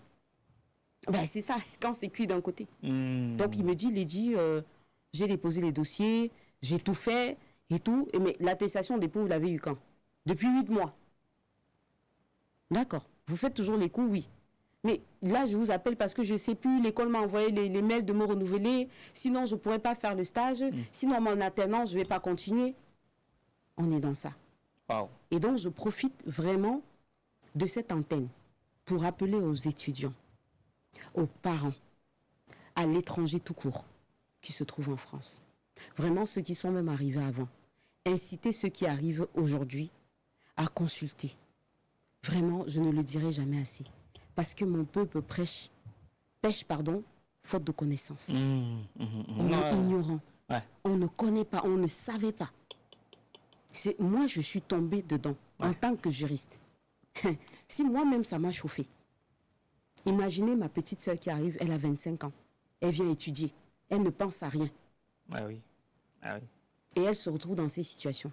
C'est très compliqué. À ce moment, on va saisir le juge des référés, on va essayer d'expliquer ce qu'on peut expliquer, on fait un télérecours, on essaye de l'extirper de là, mais c'est pas facile, puisqu'il n'a rien respecté en amont. Mais oui. Donc voilà juste un tas d'écoles. Il y en a encore, pour finir, qui arrivent, qui n'ont pas de papier, donc qui laissent passer le temps, et qui se marient, et le lendemain du mariage, ils envoient tout à la préfecture. Ils font comme j'ai fait au début, quoi. Dans l'honnêteté la plus sincère, si ça peut se dire. Pardon pour la redondance, mais... Donc, ils renvoient tout à la préfecture. Oh, mais on vient de se marier, on s'est marié à 2 mois. Je suis entrée avec mon visage. À quel moment il n'a pas la communauté de vie qui va avec. Oui, oui. Donc, la préfecture saute sur ça. Et je leur dis souvent, quand la préfecture tombe sur ce genre de dossier, j'ai fait un stage en préfecture. Dans le cadre de ma formation, on se frotte les doigts. C'est un dossier, on va en faire une bouchée, quoi. C'est vite fait. Ah oui. On te fait le QTF en majuscule. Mais c'est parfait, ça va. Tu donnes le bâton. Pour te faire battre. C'est tout. Il y en a qui rentrent en France, qui sont passés par l'Italie, l'Espagne, donc par la route. Oui. Et donc, qui épousent un Français. Oui. Qui attendent tranquillement. Il se dit, mais moi, je ne vais pas attendre que 6 mois. Pour montrer vraiment ma sincérité, qu'on est vraiment mariés pour le bien et pour le bonheur et le pire, je ne sais plus comment on dit. Le meilleur et le pire. Le meilleur et le pire.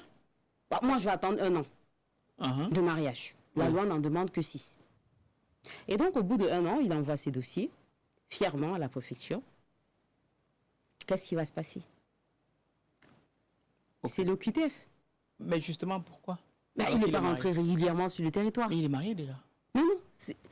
Vous voyez, c'est pour ça qu'il faut consulter. Il faut être entré régulièrement sur le territoire. C'est-à-dire par des cadeaux légaux. Où est ton visa d'entrée? Déjà, s'il n'a pas de visa d'entrée, il n'est pas sur l'admission de plein droit. On le rebascule sur l'admission exceptionnelle de séjour. Et à ce moment, son sort est laissé au libre arbitre, au pouvoir discrétionnaire du préfet.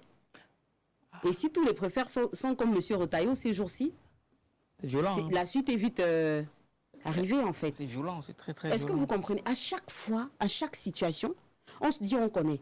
Je me suis dit je connaissais. Je maîtrisais. Et j'ai lu l'heure, finalement. Donc, évitez de lire l'heure. Évitez, les amis. Vraiment, évitez. Parce qu'après, vous nous trouvez en larmes, je vous assure, à 2 heures. Et c'est pour ça que, vous voyez, je me suis lancée dans une autre activité. Je ne me suis même pas présentée comme il convenait tout à l'heure. Parce que, bon, la plupart me connaissent. Hein. Vous tapez Lady B officielle. Il y a 6 mois, je me suis lancée dans une activité de marketing de réseau où j'ai aussi excellé, parce que je ne fais rien à moitié. Et ils m'ont invité en Belgique en mai dernier pour partager mon savoir-faire, mes techniques dans ce domaine, comment j'ai fait pour être première dans l'histoire de cette de Shogun, voilà. Mais je voulais dire, quand vous arrivez dans ce pays, je vais encore choquer plus d'un. Je ne suis pas du parti de Retailleau. Hein. Par contre, pour moi, la France, on l'aime ou on la quitte, si on ne l'aime pas. Pour moi, ça semble logique. Voilà. Ça semble logique, on n'y vient pas. Parce qu'il y a des gens très émotifs qui ne comprennent pas. Et c'est parce que vous rentrez en France, vous refusez de vous intégrer, vous refusez d'épouser la France, vous refusez de comprendre la France, vous refusez d'aimer la France, que vous vous retrouvez parfois, très souvent, je ne dis pas que c'est toujours le cas, dans ces sales draps-là, en fait. Parce que vous venez, vous comportez comme chez vous, vous faites du faux, vous faites des magouilles, des micmacs, mais c'est la vérité. Et moi, dans cette histoire, je me retrouve avec vous au téléphone à 2 heures, en train de pleurer. Je retrouve des mamans en train de camper devant mon bureau, alors qu'elles n'ont même pas pris rendez-vous, parce qu'elles ont fait rentrer des enfants n'importe comment, parce qu'elles ont trouvé un réseau vite fait, elles avaient un peu de sous de côté, l'enfant arrivé. Maintenant, vas-y régulariser l'enfant à ses 18 ans. Oui, j'aimerais te parler d'un cas aussi. J'ai une amie, parce qu'elle va se reconnaître, elle est maman, 4 enfants, qu'elle a laissés en Côte d'Ivoire. Elle bosse en France. Elle aimerait les faire venir. Pour toi, c'est quoi la meilleure procédure? Elle travaille en France. Oui. Elle a quel titre de séjour? Elle a un long séjour, je crois qu'elle a un séjour sur 2 ans. Il n'y a pas de titre de séjour long séjour. Hein. Il y a un titre de séjour temporaire d'1 an. Oui, il y a des titres de séjour de plus d'1 an qu'on appelle titre de séjour pluriannuel.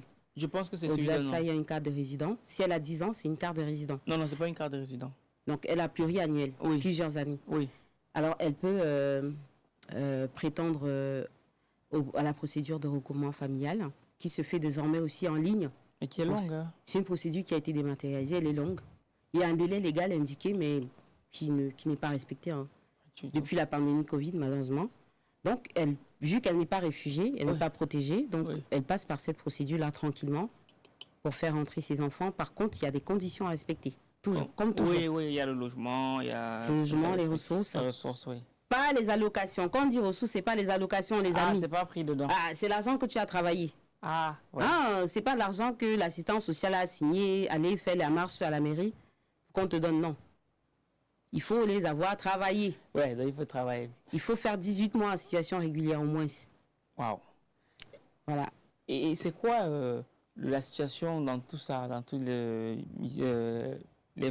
problèmes de papier, les migrants et tout? C'est quoi? Est-ce qu'il y a une... Je sais que tu consultes aussi beaucoup. Mhm. Quelle est à ce jour la situation qui t'a la plus marquée? Tu peux nous raconter? Alors, c'est difficile en fait de choisir un cas particulier. Moi, les cas, je les explique en fonction des circonstances qui se présentent à moi. Mais je vais retenir plus les cas où j'ai pleuré. Je Oui, préfère si tu les veux. cas qui m'ont fait pleurer, vraiment à mon bureau, des cas qui m'ont ôté le sommeil. Waouh. Parce qu'il faut savoir que moi, je suis professionnelle. Ah, tu mets le Mais cœur, quoi. vu mon entrée dedans, honnêtement, je ne peux ne pas mettre le cœur. Puisque je revis beaucoup les situations avec les gens. C'est pas très professionnel, j'avoue, mais c'est moi, c'est mon histoire, c'est comme ça que je travaille et c'est comme ça aussi que les gens s'identifient à moi. Alors, j'ai reçu en 2021 une dame au siège de l'association. Oui. Elle était à 16 ans presque sur le territoire. Et lorsqu'elle avait 13 ans de présence sur le territoire, elle a déposé un dossier d'admission exceptionnelle au séjour sous le joug de l'article L423 des alinéas 1 aux alinéas 23 du CESIDA. Oui. Donc, et malheureusement pour elle, durant les 5 premières années, elle avait été en concubinage avec un monsieur. Quand la relation s'est terminée, ben, elle s'est terminée mal. Ah Et donc, le monsieur avait mouillé tous ses documents dans les baignoires Oh non. à son retour. Oh non. Donc, elle n'avait pas de papier. Oh Elle n'avait non. rien pour justifier les 5 années passées. Ouais. Mais elle savait qu'elle avait 5 ans en France. Elle avait quelques documents, mais une, 2, 3 feuilles par là. Mais elle n'avait vraiment pas les documents sérieux pour justifier de cet état de fait. Et donc, à 13 ans sur le territoire, elle va rencontrer une assistante sociale. Mhm. J'ai rien contre les assistantes sociales, sauf qu'elles ne sont pas juristes. Comme moi, je ne suis pas avocate. Il faut remettre ce qui est à César, ce Tout à qui est à fait, lui. tout à fait. Moi, je suis juriste spécialisée. C'est quand je serai avocate que je dirai je suis avocate. Mhm. Donc, l'assistante sociale a fait le... Plume d'élite, le programme des éditions Argent Livre qui transforme votre rêve en réalité. En 28 jours, nous vous accompagnons pour écrire votre livre, puis nous assurons l'édition et la communication. Rejoignez-nous et partagez votre histoire avec le monde. Rendez-vous sur argentlivre.com. dossier parce qu'elle a expliqué à l'assistante sociale qu'elle a 13 ans sur le territoire. Oui. Et l'assistante sociale est partie sur le titre de séjour vie privée et familiale. Oui. Circonstances exceptionnelles, motifs humanitaires. Pour ce type de séjour, il y a 4 conditions requises. Justifier vos 10 ans. Avoir exercé antérieurement un emploi. Oui. Justifier d'une certaine qualification professionnelle et des preuves d'insertion et d'intégration sur le territoire. Elle travaillait. À temps partiel, certes, mais elle travaillait quand même. Sauf que l'assistante sociale a donné les preuves de 8 ans de présence en France. Les 5 autres, il n'y avait pas. Donc, la dame, on dépose le dossier. Je parle de 2021, Oui, la c'est situation tout n'est près, pas ouais, aussi voilà. chaotique que maintenant. Et donc, elle a une OQTF, elle ne comprend pas. L'assistante sociale non plus. Donc, on va prendre un avocat Oui. qui, lui, je ne sais pas honnêtement s'il était spécialisé en droit des étrangers. Il va saisir le TA, le tribunal administratif, Oui. comme habituellement, hein, comme exigé par la loi en vigueur. Et là, le recours au TA est rejeté. Donc la dame, elle n'a pas gain de cause. Il s'est passé 1 an et demi dans cette procédure-là. La dame, elle a payé très cher, l'avocat. Et l'avocat fait appel de la décision. Donc, rejeté. Il se passe 2 ans et demi. Waouh. Quand elle me voit, ça fait 6 mois que l'avocat s'est pourvu en cassation. Et quand elle me voit au bureau, elle m'explique la situation. Elle est tellement dans l'émotion, elle est tellement mal en point. On pleure un coup, on pleure un bon coup. Comme on boit souvent un bon coup, on pleure souvent des bons coups avec les gens qui me sollicitent. Ça aide. Ça aide. Et là, je lui dis, mais je suis désolée, la Cour de cassation ne va pas suivre. Déjà qu'elle ne juge pas le fond, elle juge la forme, si le droit a été respecté jusque-là. En fait, depuis le début, vous n'avez pas 10 ans sur le territoire, m'avait dit. est-ce que vous le savez, je les appelle mes ladies. Est-ce que vous savez que vous n'avez pas donné les preuves de 10 ans sur le territoire? Elle me dit oui. Mais je sais que j'ai 10 ans. Je sais, Dieu est mon témoin. Je jure. Oui. Sauf que l'agent fonctionnaire, là, le fonctionnaire de l'État, il ne sait pas ça. Non. Il n'a pas les preuves que tu as 10 ans sur le territoire. Le tribunal administratif ne l'a pas vu. Ni la cour d'appel. Donc, je suis vraiment désolée. Mais même cette fois-ci, tu n'auras pas gain de cause. Ah oui. On a repleuré un bon coup. Et moi, lui donnant des pochettes et prenant les... parce que c'est violent. C'est violent. En fait, il n'y a rien de pire que d'être avec quelqu'un. En tout cas, tu es médecin, tu es mieux placé pour le savoir. Quelqu'un qui est en grande souffrance et de ne pouvoir l'aider. Oui, voilà, tu es impuissant. Tu l'assistes, mais impuissant. C'est un sentiment atroce. Ouais, c'est une grosse frustration. Je lui dis, ça ne va pas marcher. Et là, elle s'en va. 2 semaines après, coup de cassation, c'est niette. Elle me rappelle, c'est pas bon. Heureusement, à l'époque, l'OQTF, c'était d'1 an. Parce que tout ce temps, l'OQTF, tous les 3 années de recours, ça va. Si c'était comme aujourd'hui, elle serait dans l'OQTF toujours. Donc, elle n'aurait pas eu la possibilité de déposer. Donc, ça, c'est un cas qui m'a marqué. J'ai une jeune étudiante qui m'écoutait religieusement sur les réseaux. Et je disais, ne déposez pas un dossier si vous ne travaillez pas. Ne faites pas si. À l'époque, circulaire de Manuel Valls, il fallait 24 fiches de paye, 3 ans de présence sur le territoire pour se régulariser. Voilà, par le travail, article L435. La jeune étudiante, qui était en porte-à-faux par rapport à son parcours étudiantin, se retrouve à faire des petits boulots. Garde d'enfants, sortie d'école. Elle a failli se faire violer par un des papas, des parents, parce que la dame n'était pas là, il a convoité, vous savez. Donc, c'est pour vous dire le parcours vraiment périlleux de cette jeune femme qui a environ 23 ans. Wow. Elle accumule les preuves de 24 fiches de paye sur environ 4 ans et demi de présence sur le territoire. Elle dépose le dossier. Là, nous sommes en 2022. Elle a l'OQTF. Mais j'ai l'impression qu'elle se partage comme des petits pains. Non, j'en viens parce qu'elle n'avait pas respecté quelque chose. On ne peut pas vous donner, en général, on ne vous donne pas des OQTF comme ça parce qu'il faut savoir le revers de la médaille. La préfecture aussi, lorsqu'elle vous a causé du tort ou un préjudice, elle repart ce préjudice. En général, le juge ou l'avocat demande des réparations derrière. Et moi, lors de mon stage en préfecture, j'ai remarqué que par mois, il y a des préfectures qui décaissaient de 20 000 euros, voire 100 000 euros. Pour des cas où le juge administratif avait donné gain de cause. Donc, en général, ne vous imaginez pas que, je ne sais pas parce que Retailleau fait ce qu'il fait, qu'on va vous distribuer des OQTF. Non. On vous donne l'OQTF lorsqu'il y a une faille. Et c'est pour ça que je dis, faites des dossiers béton. Faites-vous accompagner. N'allez pas seul. Vous savez, même chez nous en Afrique, en dehors de l'arbre à palabre, quand il y avait un problème sérieux, qu'est-ce que la jeune épouse fait? Qu'est-ce que l'époux fait? Quand dans le ménage ça chauffe, il va chercher son père, il cherche la tante, il va chercher quelqu'un de respectueux, qui est censé avoir du recul, et ils reviennent à 2, sous l'arbre à palabre. Ce que nous faisons, on s'en va tout seul. On est perdu. C'est ça que je vous dis, ne faites plus. Des dossiers béton. Alors, cette jeune dame, elle me trouve à mon bureau avec sa décision portant obligation de quitter le territoire, sa décision préfectorale.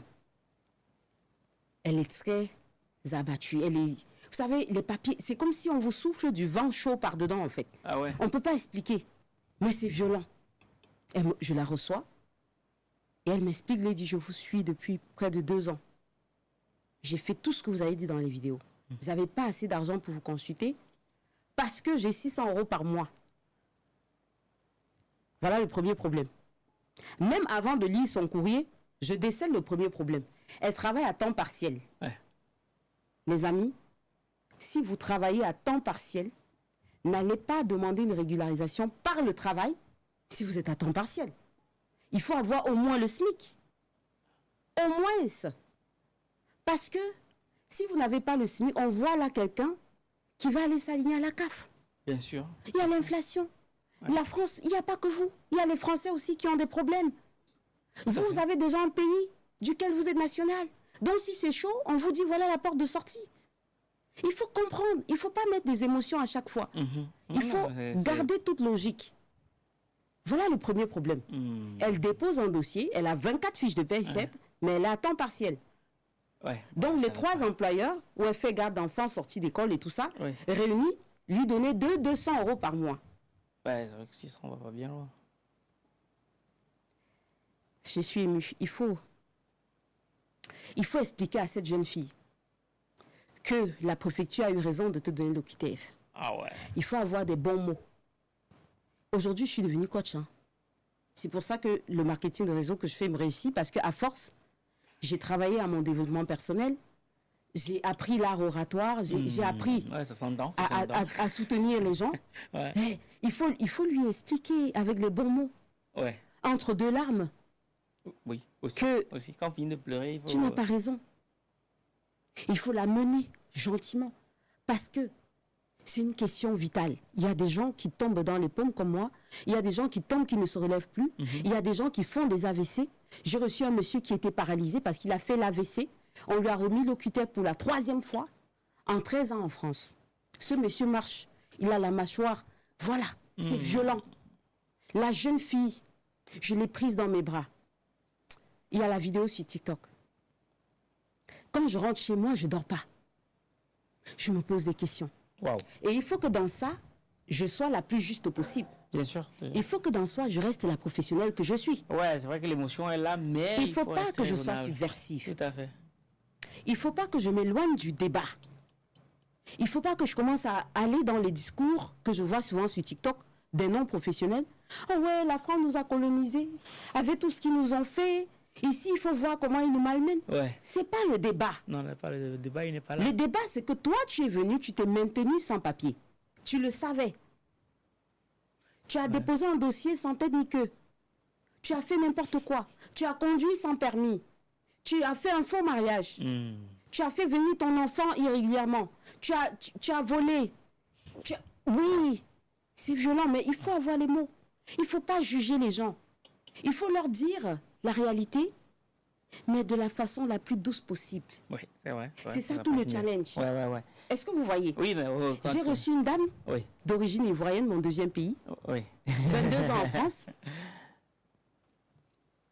Valère, une maman.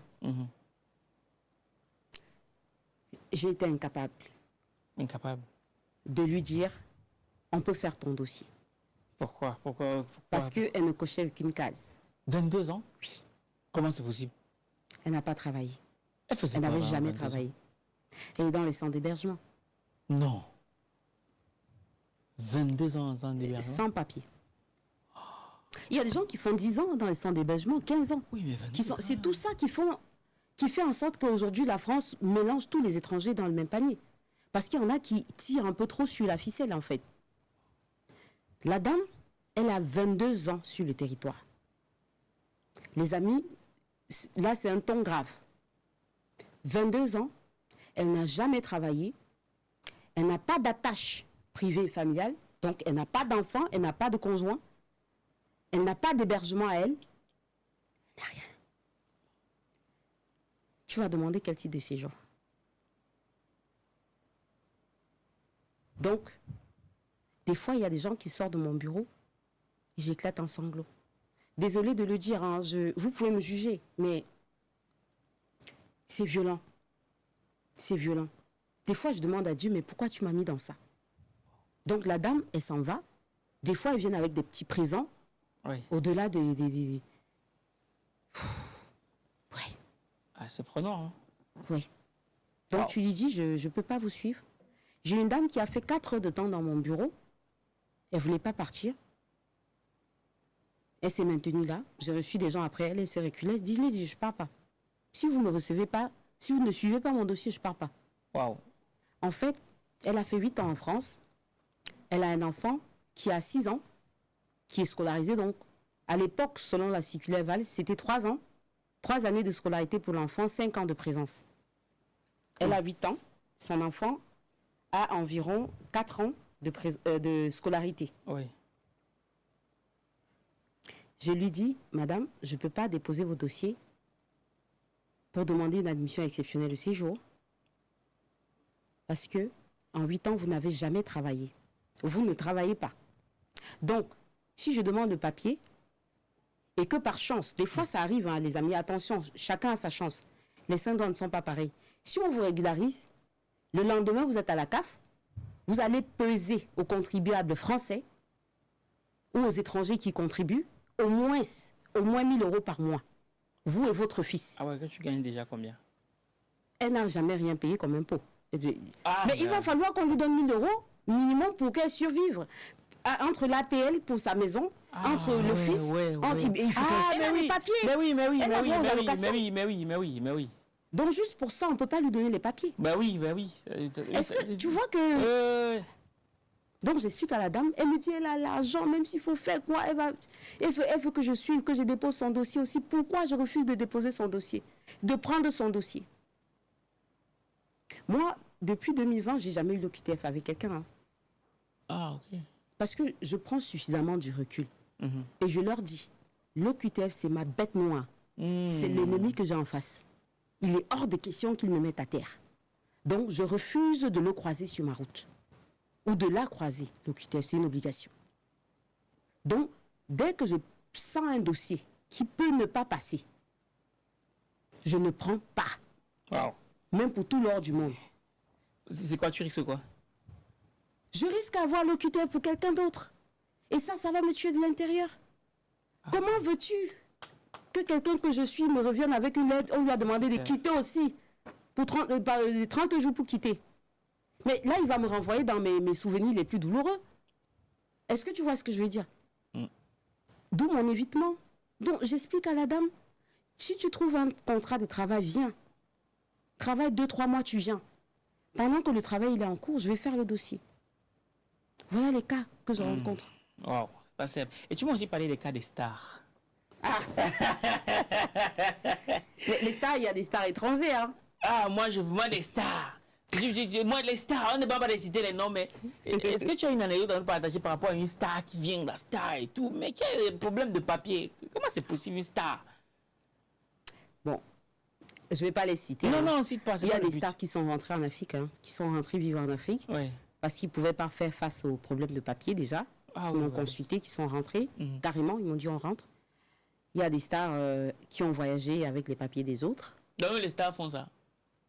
C'est des êtres humains. Mais les stars, ce sont des stars à l'ambassade, on parle de le visa. Mais ce sont des stars quand même. Il faut respecter, il y a une loi qui prévoit en France, il faut la respecter. Mais on dit une star.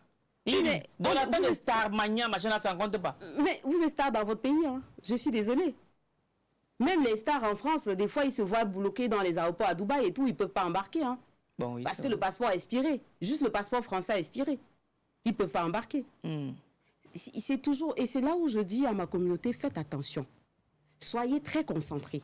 Soyez attentifs. Vous comprenez? Vous mélangez tout. Vous confondez tout. C'est la loi. Vous êtes dans un État souverain. Oui. Comme le vôtre est souverain. J'ai dit à un monsieur un jour, est-ce que tu sais qu'il y a les sans-papiers au Cameroun? Oui. Il a éclaté de rire. J'ai dit, mais les laisse pas. J'ai dit, mais attends. On a nos voisins maliens, ivoiriens. On a des sans-papiers au Cameroun. Mais comme le fait n'est pas aussi grossier qu'en France, ça ne défraie pas la chronique à chaque fois, ben, on a quelques sans-papiers. C'est pour ça qu'il y a des rafles aussi dans notre pays. Il y a des rafles, vous vous souvenez? Tu te souviens, il y a des gens qu'on prend à 4 heures. Oui, bien sûr. Parce que oui, bien sûr. Le star, soyez concentrés. Ce n'est pas parce que vous êtes star. Si vous êtes star, que vous sentez star, allez prendre le titre de séjour passeport talent, personnalité publique. Ça existe. Il y a des titres de séjour pour les stars. Mais si vous n'avez pas ce titre de séjour, ben, vous allez rester sur vos visas visiteurs. C'est tout. Ok. Ok. J'ai un ami camerounais qui se retrouve au Gabon. Il perd son titre de séjour. Comment il fait? Le titre de séjour gabonais? Non, le titre de séjour français. Ah non, mince. Il perd son titre de séjour. Ben, il y a une procédure pour ça. Hein. Je ne vais pas dire qu'elle est simple. J'ai fait d'ailleurs une vidéo là-dessus. Lorsque vous perdez votre titre de séjour en France, qu'est-ce qu'il faut faire? Lorsque vous perdez votre titre de séjour à l'extérieur du territoire français, alors la première des choses, c'est de vous rendre aux autorités, déclarer la perte de votre titre de séjour, et c'est pour ça qu'il faut toujours avoir une copie de vos documents officiels. Filmez vos passeports, filmez vos titres de séjour une fois que vous les avez obtenus. Envoyez à vous-même par mail. Envoyez à vos familles. Mettez dans le groupe familial. Parce qu'il y a des gens qui perdent les titres de séjour, ils n'ont aucune trace du titre de séjour. Aucune trace du passeport, aucune trace du visa d'entrée. Là, on ne peut pas le prouver. Donc, il se rend immédiatement aux autorités locales. Il signale la perte. Avec la déclaration de perte, il va revenir à l'ambassade de France ou la représentation diplomatique, en tout cas, de la France, de ce pays-là. Vu qu'il n'est pas gabonais, il faut qu'il donne le billet. Pourquoi il est parti du Cameroun pour le Gabon? Vous voyez, à chaque fois, il faut garder la logique. Il repasse par là. Soit il retourne au Cameroun avant de déclarer la perte, mais c'est pas ce que je conseille vraiment, parce que c'est au Gabon qu'il a perdu. Parce que si il rentre au Cameroun déclaré et qu'il se passe un truc au Gabon avec son titre de séjour, là, il est mal, en fait. Parce qu'il faut qu'il explique pourquoi il a omis de dire qu'il était au Gabon. Donc, il explique ça, et au niveau de l'ambassade de France, il y a des diligences qu'il va effectuer pour pouvoir avoir un visa retour. Et revenir sur le territoire. Oui, en effet. C'est vrai que... Mais je n'ai pas terminé l'histoire quand même. Hein. Parce que le gars, il a tapé plus de 6 mois sur place. Parce que justement, il a tenté les procédures qui n'ont rien donné. On ne voulait pas le recevoir à l'ambassade et tout. On ne lui a pas donné de visa retour? Non. Il a retrouvé... En fait, ce qui le fait revenir, c'est qu'il m'a expliqué, il ne sait pas comment, mais à un moment donné, le taximan, ou c'est comment, il a appelé, bref, il a retrouvé son titre de séjour, c'est là qu'il a pu revenir. Oui. Wow. Mais sinon, il était bloqué au Gabon. Il ne pouvait pas revenir. Mais est-ce qu'il avait pris un professionnel, Valère? Non.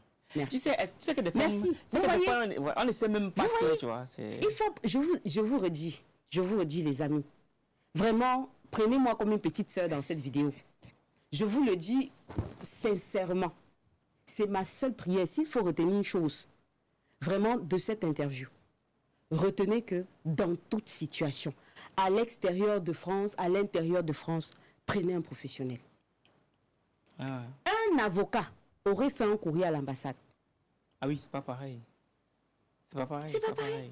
Aujourd'hui, je dépose les dossiers à l'Essonne. L'Essonne demande aux gens, est-ce que vous êtes suivi par un avocat? Est-ce que vous êtes suivi par une association? Imaginez-vous dans les deux cas, vous avez coché non. Allez, c'est bon. On fait une seule bouchée.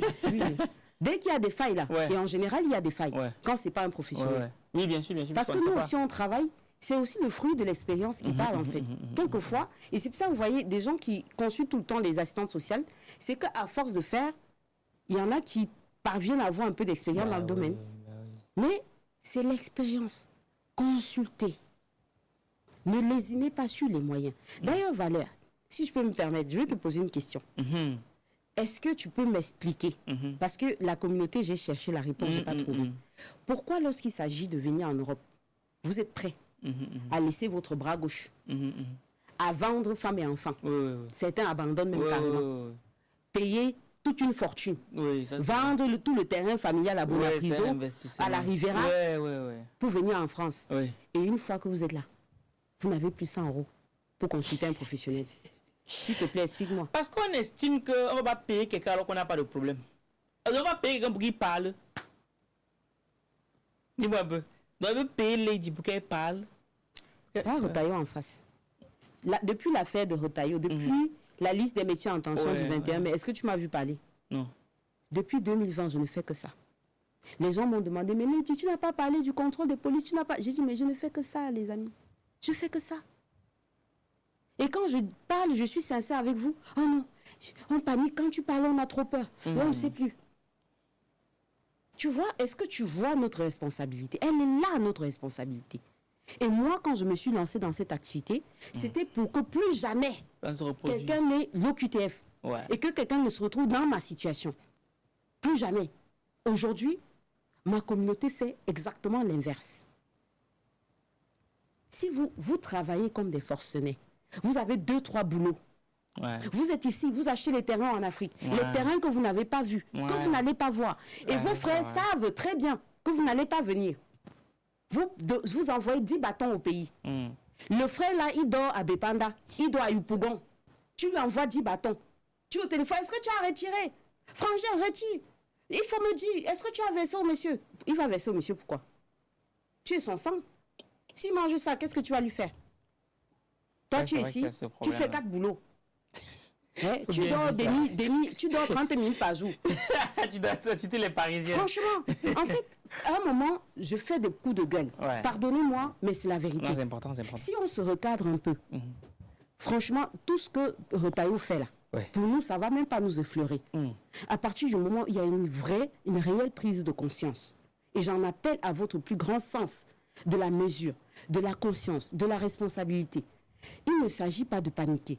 Parce que vous paniquez ou pas, ça ne va rien changer à ce qui est en train de se passer. Tout à fait. Les choses se gâtent depuis 2023. Je l'ai dit. Depuis que M. Zemmour fait le courrier pour envoyer dans les communes, parce qu'il y a eu des opérations, pendant que je travaillais en CADA, ici à la rue de Rivoli, il y a eu l'opération, le dispositif d'ARA, la DIAL, qui visait à décongestionner un peu l'île de France. C'est pour ça, aujourd'hui, vous voyez les gens qui demandent l'asile, on les envoie dans d'autres villes. En général, Metz, Mulhouse, Amiens, pour décongestionner. L'île de France est saturée. Oui, ça se voit. Tu en tout vois? cas, ça se voit que c'est saturé. Voilà, l'île de France est saturée. Il y a eu des dispositifs comme ça. Pendant qu'on est en train de les envoyer dans des villes, des gens de droite comme M. Zemmour, qui ne veulent pas voir les étrangers en peinture, font des courriers pour dire attention, il a envoyé des courriers à des mairies. Quelqu'un comme le monsieur de Béziers, là, il ne veut pas marier quelqu'un parce qu'il n'a pas de papier. Ça, c'est déjà une chose. Ça, je peux comprendre. Bon, ça, je ne comprends pas déjà. Je peux comprendre s'il refuse parce qu'il est sous OQTF. Je peux comprendre. Mais il ne refuse pas parce qu'il n'a pas de papier. Parce qu'à ce moment, on bafoue complètement du pied. Waouh. On foule du pied la Déclaration universelle des droits de l'homme de 48. On foule du pied la Déclaration des droits de l'homme de France de 1789. On bafoue les traités internationaux où il a été consigné et signé par chacun des États, hein, qu'on va respecter les droits de nos ressortissants. Tous ces traités qui reparlent de la libre circulation des personnes et des biens. Tout ça, c'est-à-dire ils essuient d'un revers de la main comme ça. Mais si tu permets, hein, Oui. toutes ces lois qui sont bafouées là, c'est quoi? C'est à l'endroit des Africains noirs ou alors c'est les étrangers? C'est les étrangers. C'est les étrangers, ok. Il n'y a pas un soupçon de racisme. Non, en fait, non, je ne vais pas dire racine parce que le débat, il n'est pas là. Oui, non, C'est ça justement, que je voulais juste que les choses soient claires. Oui, Parce en que fait, nous aussi, c'est voir, on a souvent cette habitude aussi de... moi, lorsque j'étais coordinatrice de gymnase, j'ai coordonné des gymnases où on faisait venir des migrants dans le cadre des plans Grand Froid à Paris. J'ai travaillé beaucoup avec des associations pour ça. Dans mon centre d'hébergement, j'avais des Russes qui étaient sans papier. Le monde arabe, enfin, tout ça quoi. Oui, il n'y a pas que des noirs. Ouais. Le problème c'est que le noir c'est un élément distinctif en fait dans la masse. Oui, bien sûr, bien sûr. Dans un Malheureusement, pays où il y a beaucoup de blancs, voilà. forcément. Donc les autres ont la même carnation avec les mêmes cheveux lisses, du coup ça se confond. Oui, ça se confond en effet. Non mais c'est tout le monde, c'est tous les étrangers. C'était important de le préciser parce que c'est que nous aussi on a souvent vite fait de rattacher ça sur le... Là on s'éloigne du débat, Ouais, on tout à fait. fuit le véritable... vrai sujet. Le vrai Le vrai sujet. sujet, en effet. Il y a une dernière question quand même que j'aimerais te poser. C'était une situation aussi qui, je pense, tu en parles dans ton livre. C'est pas tu parles des beaux-ailleurs. Oui. Comment est-ce qu'un beaux-ailleurs peut régulariser sa situation? Par l'admission exceptionnelle au séjour. C'est-à-dire qu'il faut qu'ils remplissent un certain nombre de conditions, lesquelles conditions ont été complètement essuyées avec l'abrogation de la circulaire Manuel Valls du 28 novembre 2012. On a eu l'avènement ou la promulgation de la circulaire dite Retailleau de février 2025, où il met un point d'honneur sur 3 points. Le respect de l'ordre public, la maîtrise de la langue française, et un autre truc. voilà, et l'intégration, l'insertion, tous ces points-là. Donc aujourd'hui, un étranger qui arrive en France, je vais citer un cas d'école, un cas d'exemple que tout le monde connaît, parce qu'il a été reçu par l'actuel président de la République française, M. Macron. Vous vous rappelez du cas Mamadou Gassama? Oui, bien sûr, oui. Voilà. Voilà un cas d'école. Et tout le monde devrait prendre exemple sur lui. Moi, je ne suis pas pour les gens qui rentrent profiter du système. J'ai fait une vidéo dans ce sens lorsque je suis partie de la dernière association avec laquelle j'ai travaillé à Paris, parce que j'avais un autre regard sur les pratiques qui étaient faites par rapport aux étrangers, j'avais bien compris qu'on savait que vous êtes des crèves-la-faim, vous êtes des sous-hommes, et on vous traite tel quel, parce que vous venez gratter le système, vous venez profiter. Je vais profiter de ta question pour dire à quelqu'un, lorsque tu arrives en France, il ne s'agit pas de l'aventure. Nous, du côté de l'Afrique, on parle d'aventure. Ce n'est pas l'aventure. Vous vivez votre vie là. Vous ne pouvez pas faire l'aventure pendant 15 ans. L'aventure, c'est 2 mois, on va 2 semaines, road trip, on revient. Vous ne faites pas l'aventure en 8 ans. C'est plus l'aventure, c'est votre vie que vous vivez.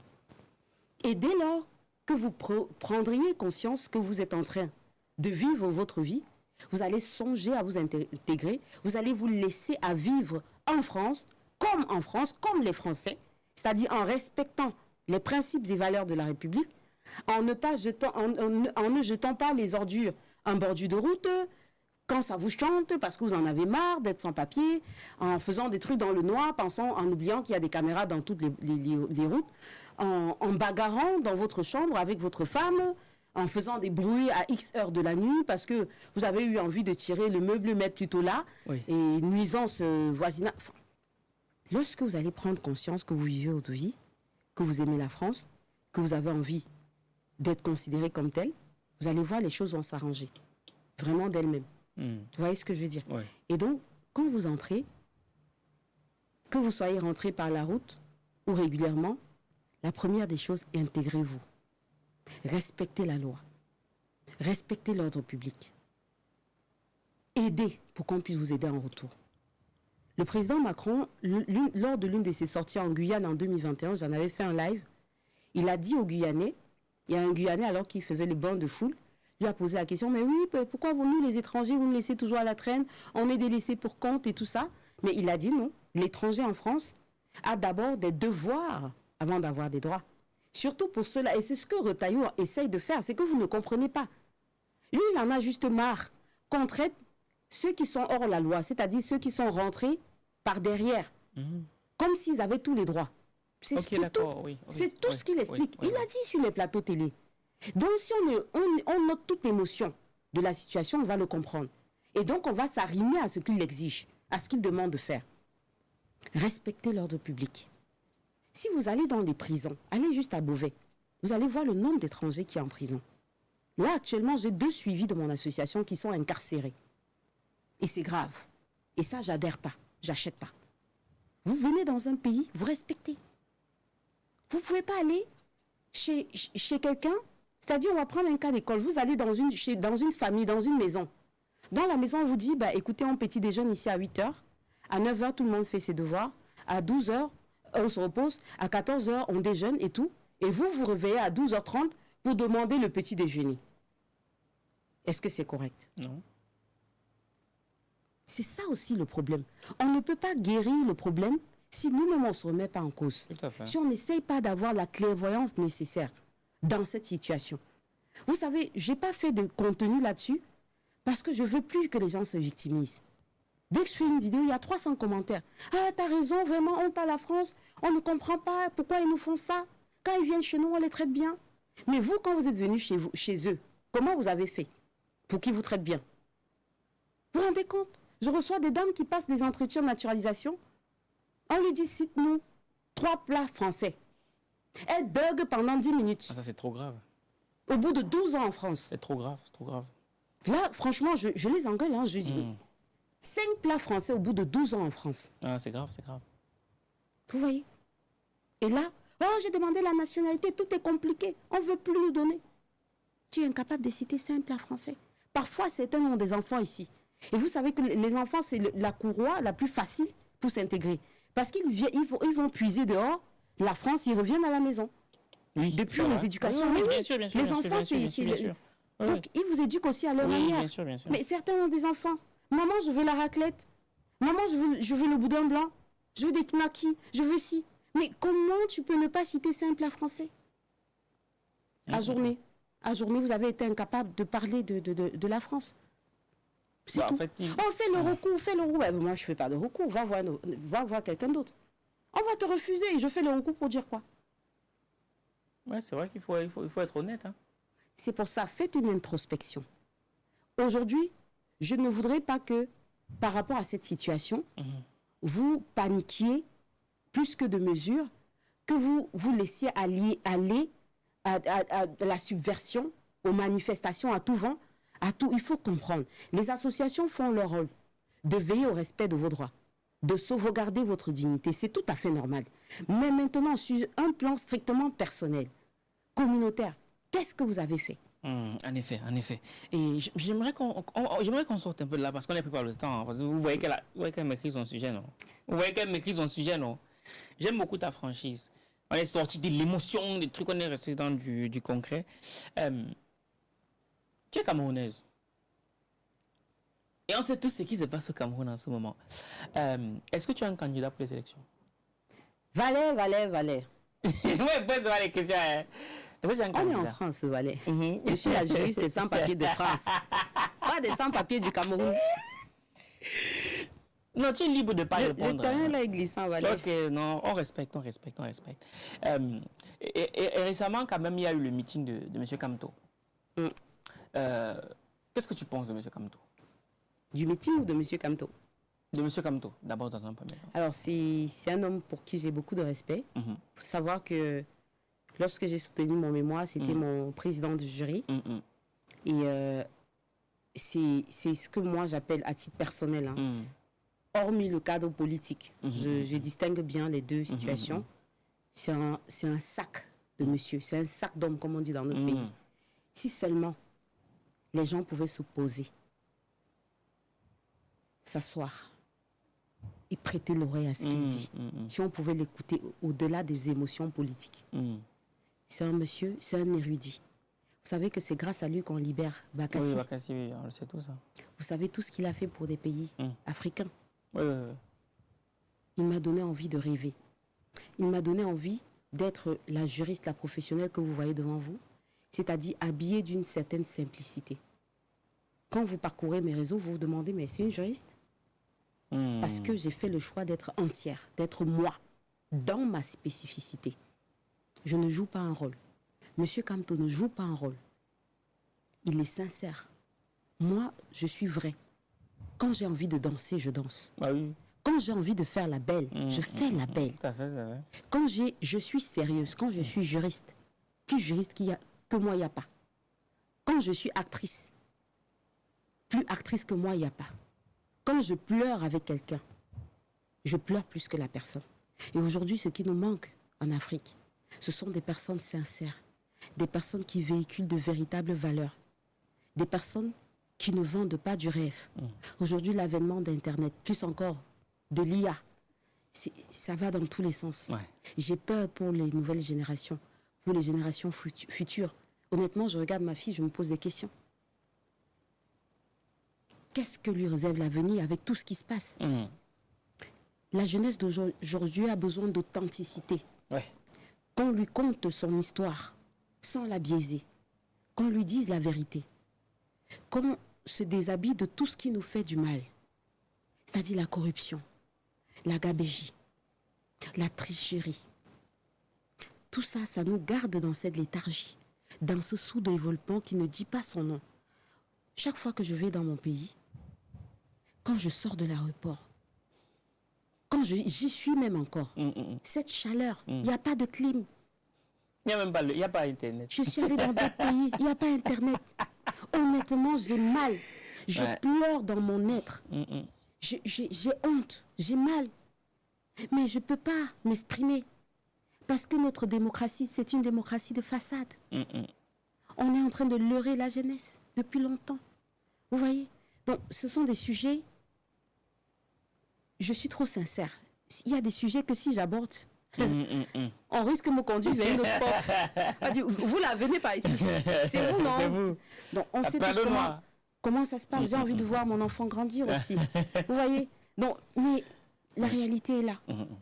Donc, je disais, c'est un monsieur qui a ses chances, qui a sa chance. En tout cas, c'est un Camerounais. Et on espère que la Providence va tendre l'oreille. J'ai rien contre ceux qui sont en face. J'ai rien contre eux. Ce sont les tontons, ils sont là depuis longtemps. L'ancienneté oblige le respect. Donc, je les respecte. Mais je dis, la jeunesse a aussi besoin d'un sang nouveau. Ouais, de voir autre chose. de voir autre chose. On veut voir ce que Silèble aussi. Oui, les choses. Le Cameroun, c'est pour nous tous. Voilà. Le Cameroun, c'est pour nous tous. Tu m'as fait dire des choses, hein. Attention.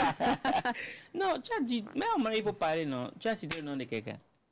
Non, à un moment donné, on veut écouter Lady B. Comment?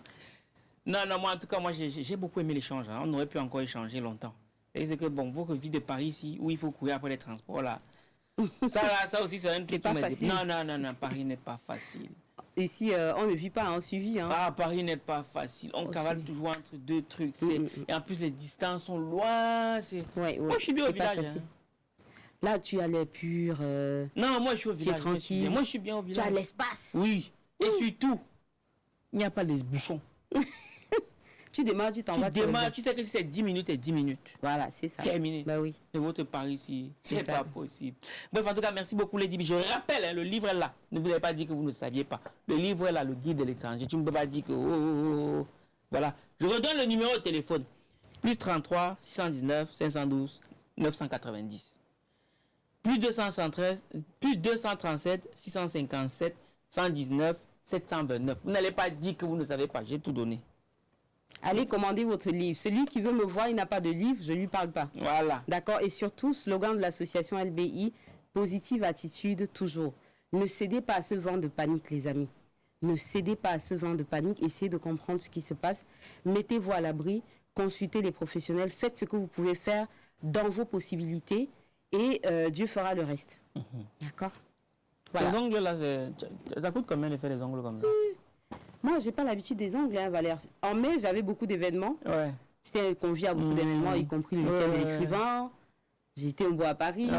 J'étais au Bams Art, tout ça. Donc, je me suis dit, je vais faire quelque chose. C'est mon assistante qui m'a dit, Lady, quand même. Pas un truc. Fais quelque chose. Donc, je suis allée m'asseoir. Les ongles de... Elle a fait quelque chose. Elle m'a dit, je t'ai fait les ongles de l'heure. Mais sauf que c'est la torture, hein, les amis. Ah moi, ouais. Tu n'arrives même... Tu peux manger le foufou avec ça. Mais attends, tu peux manger le foufou avec ça. Tu peux même pas. Le cuit, il faut couper ça comme ça. Le nyanga n'est pas facile, hein, Valère. Non, ouais. On souffre. Vous souffrez. Non, dès ce mois-ci, on enlève. On enlève. Non. Je vais au pays, là, j'enlève tout ça pour tourner le cuit avec, quoi. Non, c'est vraiment, il faut. En tout cas, merci beaucoup, Lady, pour le temps. Je rappelle qu'on est samedi. Hein. Et j'ai vu dans l'état dans lequel elle est arrivée. Trop de coups, ce machin, truc. Mais beaucoup de choses à faire. J'ai annulé les rendez-vous. Ouais, en tout cas, merci beaucoup. Dans l'équipe, c'était Valère Bélias et Lady B. On vous met les liens de son compte Instagram, compte TikTok, compte Facebook. Bref, on te met tout dans le premier commentaire dans la description. Merci. Abonne-toi, tu vas apprendre des choses. Et partage surtout la vidéo, ça va aider quelqu'un. Ouais, comme je t'ai dit à Nof, ça fait cette vidéo, le premier podcast qu'on a fait ensemble, ça faisait partie des premières émissions que ma mère regarde en entier. Ah bon? Oui. Oh, merci maman. Donc voilà. Bref, on est ensemble comme en décembre et on se ressemble.